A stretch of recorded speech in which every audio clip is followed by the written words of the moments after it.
नमस्कार दोस्तों, मैं सतवीर सिंह करंट अफेयर्स के साथ आप लोगों का बहुत बहुत स्वागत करता हूं मैक्सिमा एजुकेशन पॉइंट में। अभी कल आप लोगों को जो है करंट अफेयर्स का वीडियो नहीं मिल पाया था, उसके लिए हम जो है आज आपको जो फिर से वीडियो दे रहे हैं। तो जहां तक हम लोगों ने बात खत्म की थी उसके आगे हम लोग देखेंगे करंट अफेयर्स के जितने भी टॉपिक हम बताते जा रहे हैं आप उनको बड़ी ईमानदारी से पढ़िए, क्योंकि वहीं से क्वेश्चन बनना है। और हम साथ साथ ये भी बताते जाएंगे कि किस प्रकार के क्वेश्चन आपके एग्जाम में करंट अफेयर से आने वाले हैं। इसलिए आप सभी उन टॉपिक को कॉपी पेन ले करके नोट करते जाइए और वहीं से फैक्ट टू फैक्ट क्वेश्चन बनने वाले हैं। तो इस तरीके से आप लोग हमारे साथ जुड़ चुके हैं। जितने भी लोग अभी तक नहीं जुड़ पाए हैं या नए हैं वो लोग क्या है, चैनल को सब्सक्राइब करें। चलिए हम लोग आगे बात करते हैं करंट अफेयर्स के किस टॉपिक पर। तो जहां तक हम लोगों ने बात खत्म की थी उसके आगे जो आज का टॉपिक है वह है, देखिए, जमशेदपुर। देखिए आज का जो टॉपिक है वह क्या है, जमशेदपुर। अब देखिए जमशेदपुर जो भी चीजें चर्चा में रही हैं वहीं से प्रश्न बनने की ज्यादा चांसेस होते हैं। तो सबसे पहले हम देखेंगे कि जमशेदपुर चर्चा में क्यों रहा है। तो इस बार आपने देखा कि 2019 में जमशेदपुर ने अपना स्थापना का 100 वर्ष पूरा किया, इसलिए ये क्या है, चर्चा में रहा है। तो सबसे पहले इसके बारे में हम देखेंगे चर्चा में क्यों रहा, क्योंकि इसने स्थापना के 100 वर्ष पूरे किए। स्थापना के कितने, 100 वर्ष पूरे किए। यहीं से हम ये देख लेंगे कि जमशेदपुर कहाँ है।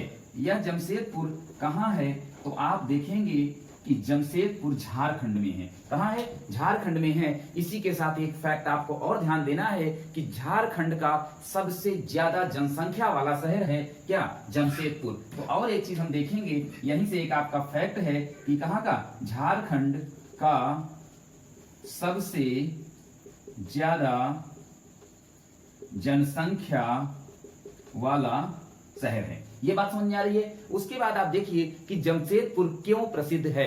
जमशेदपुर लौह उद्योग के लिए प्रसिद्ध है। किस लिए प्रसिद्ध है, प्रसिद्ध है किस लिए, लौह उद्योग शहर है। इसीलिए आपसे प्रश्न पूछता है कि आयरन सिटी किसे कहते हैं, तो वहां हम लोग जमशेदपुर को लगाते हैं। इसका मतलब है इसे हम क्या है, आयरन सिटी के नाम से भी जानते हैं। इस तरीके के फैक्ट आप तुरंत नोट करते जाइए। इसी तरीके हम ये समझेंगे कि इस जमशेदपुर की स्थापना कब हुई थी। कब हुई थी, जैसा कि आप देख रहे हैं कि स्थापना के 100 वर्ष पूरे हुए, तो आप घटा सकते हैं जो 2019 से। इसका मतलब इसकी स्थापना कब हुई, 1919 में हुई। तो कहाँ हुई, सांकची गांव के रूप में हुई थी। ये चीज ध्यान देना है। 1919 में सांकची गांव के रूप में जमशेदपुर की स्थापना हुई थी। अब हम इसमें देखेंगे कि इसका नामकरण कैसे हुआ था। इसका जमशेदपुर के अगर हम नामकरण की बात करेंगे तो आप फैक्ट देखेंगे कि तत्कालीन वायसराय, कब के, 1919 के तत्कालीन वायसराय लॉर्ड चेम्सफोर्ड। किसने, वायसराय क्या नाम था, हमने बताया लॉर्ड चेम्सफोर्ड। देखिए इनका नाम क्या था, लॉर्ड चेम्सफोर्ड। ये जो थे इन्होंने टाटा ग्रुप के संस्थापक कौन थे, जमशेदजी टाटा। तो उन्हीं के सम्मान में इसका नामकरण किया था। इसने किया था, वायसराय लॉर्ड चेम्सफोर्ड ने, जो क्या कहते हैं टाटा ग्रुप के जो हेड थे वो कौन थे, संस्थापक कौन थे, जमशेदजी। और आपको पता है कि इन्हीं के नाम से फिर क्या होता है, इसका नामकरण होता है जमशेदपुर का। ये भी फैक्ट आपको ध्यान देना है। उसके बाद आप देखेंगे कि यह जो जमशेदपुर है यह झारखंड में कहाँ स्थित है। तो जैसा आप लोग जानते हैं कि झारखंड के छोटा नागपुर पठार में स्थित है। कहाँ स्थित है, छोटा नागपुर के पठार में स्थित है। इसी के साथ आपका एक और सबसे इंपॉर्टेंट क्वेश्चन आता है कि जो झारखंड है या ये जो क्या कहते हैं छोटा नागपुर का पठार, इसे हम भारत का रूर कहते हैं। क्या कहते हैं, छोटा नागपुर का पठार। सबसे इंपॉर्टेंट क्वेश्चन है, इसे हम भारत का रूर कहते हैं। क्यों कहते हैं ये हमें समझना है, क्योंकि यहाँ पास छोटा नागपुर पठार में खनिज संपदा, किसके लिए, खनिज संपदा के लिए प्रसिद्ध है, इसलिए हम भारत का रूर कहते हैं। लास्ट प्रश्न आप देखेंगे कि यह जो आपका जमशेदपुर है यह किस नदी के किनारे बसा हुआ है। तो आप देखेंगे एक नदी है खारकाई। क्या है, खारकाई। और क्या है, साबरमती के संगम पर स्थित है। देखिए कौन सी नदी है, खारकाई और खारकाई और साबरमती, खारकाई और साबरमती के संगम पर स्थित है। इस तरीके से आपको जमशेदपुर से एक फैक्ट है, इनको आप लोग क्या करेंगे, नोट करेंगे। हम लोग आगे बात करते हैं किसकी, देखिए अगला टॉपिक, इसके बाद हम लोग बात करते हैं अगले टॉपिक की। तो अगला टॉपिक है आपका पीएम स्वनिधि योजना। क्या है, पीएम स्वनिधि योजना। सबसे पहले इस योजना की बात करेंगे तो हम ये देखेंगे कि इसकी शुरुआत कब होती है। इसकी शुरुआत कब होती है, तो इसकी शुरुआत होती है 2020 में। कब शुरुआत होती है, 2020 में इसकी शुरुआत होती है। इसके बाद हम ये देखेंगे कि पीएम स्वनिधि योजना का उद्देश्य क्या है। सबसे पहली बात देखिए यहाँ पर उद्देश्य, तो उद्देश्य में अगर हम बात करेंगे तो निम्न वर्ग के जो भी लोग हैं, कौन, निम्न वर्ग के लोग। यहाँ पास प्रश्न में कथन और कारण में आपसे पूछ सकता है वो निम्न वर्ग के लोग कौन हैं, तो रेहड़ी, पटरी और छोटी मोटी दुकान। कौन है, रेहड़ी और पटरी पर रहने वाले, या फिर छोटी मोटी क्या है, दुकान लगाने वाले, जो भी आजीविका चलाने वाले लोग हैं, दुकान लगाने वाले लोगों की मदद, इसका क्या है, प्रमुख उद्देश्य है। अच्छा, इसमें सहायता क्या दी जाएगी, पीएम स्वनिधि योजना में जो सहायता दी जाएगी वह 10,000 रुपए कर्ज के रूप में, किसमें, कर्ज के रूप में, जिससे ये लोग अपने रोजगार को पुनः रोजगार स्थापित कर सकें। अब देखिए इसके लाभार्थी कौन होंगे, यानी पीएम स्वनिधि योजना का लाभ किसे मिलेगा, तो जो 24 मार्च 2020 से पूर्व इस कार्य में लगे थे। कब, जो व्यक्ति 24 मार्च 2020 से पूर्व इस कार्य में क्या है, लगे थे, उन्हीं को इस सुविधा का लाभ मिलेगा। इस योजना की अवधि क्या है, अगर हम अवधि की बात करेंगे तो यह जो है मार्च 2022 तक, कब, मार्च 2022 तक इसकी अवधि है। अब देखिए यहाँ पास आप कहेंगे तो एक अन्य पॉइंट आता है जिसमें आप देखिए कि पहली बार अर्ध सरकारी या ग्रामीण इलाके के स्ट्रीट वेंडर को शहरी आजीविका के तहत जोड़ा गया है या शहरी आजीविका के तहत लाया गया है। यह दो फैक्ट जो है जहां से प्रश्न आने की पूरी संभावना है जमशेदपुर, क्यों, क्योंकि 100 वर्ष पूरे हो रहे हैं, इसलिए यहाँ से प्रश्न आने की पूरी संभावना है। आप तुरंत इसका स्क्रीनशॉट लीजिए, हम अगले टॉपिक पर बात करते हैं। इसके बाद जो है अगला टॉपिक देखिए आता है जो इस समय क्या कहते हैं करंट में रहा है या चर्चा में रहा है, वह है भारत में मातृ मृत्यु दर। भारत में अगला टॉपिक रहा है भारत में मातृ मृत्यु दर। इससे भी संबंधित, क्योंकि ये क्या है, आंकड़े से संबंधित प्रश्न हैं, तो आंकड़े से संबंधित प्रश्न जो है वो पूछे जाते हैं। या जो 2019 में रिपोर्ट आई है भारत में मातृ मृत्यु दर की, वह जो है 2015-17 की रिपोर्ट है। और कब आई है, 2019 में आई है। तो यहाँ पे हम लोग देखेंगे कि यह जो है रिपोर्ट अगर 2019 में आई है 2015-17 की, तो इस रिपोर्ट को जारी कौन किया है, तो जारीकर्ता की बात करेंगे तो भारत का महापंजीयक कार्यालय ने इसे जारी किया है। इसका जो जारीकर्ता है कौन है, जारीकर्ता यानी किसने जारी किया है, तो भारत का महापंजीयक कार्यालय। कौन, भारत का महापंजीयक कार्यालय ने इसका क्या किया है, इसको जारी किया है। अब बात करेंगे कि एक महत्वपूर्ण बात की यहां से प्रश्न बनेगा कि यह जो है 2020 में जो रिपोर्ट आई है उसका शीर्षक क्या है, तो special bulletin in mobility in India. Special bulletin क्या है, स्पेशल बुलेटिन इन मोबिलिटी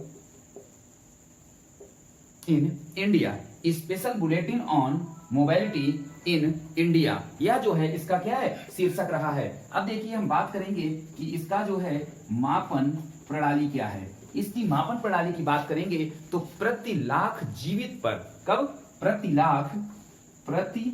लाख जीवित पर जो है यह मापन होता है। इसमें अगर बात करेंगे तो मृत्यु दर जो है वह मरने की जो दर है वह कितनी है, मृत्यु दर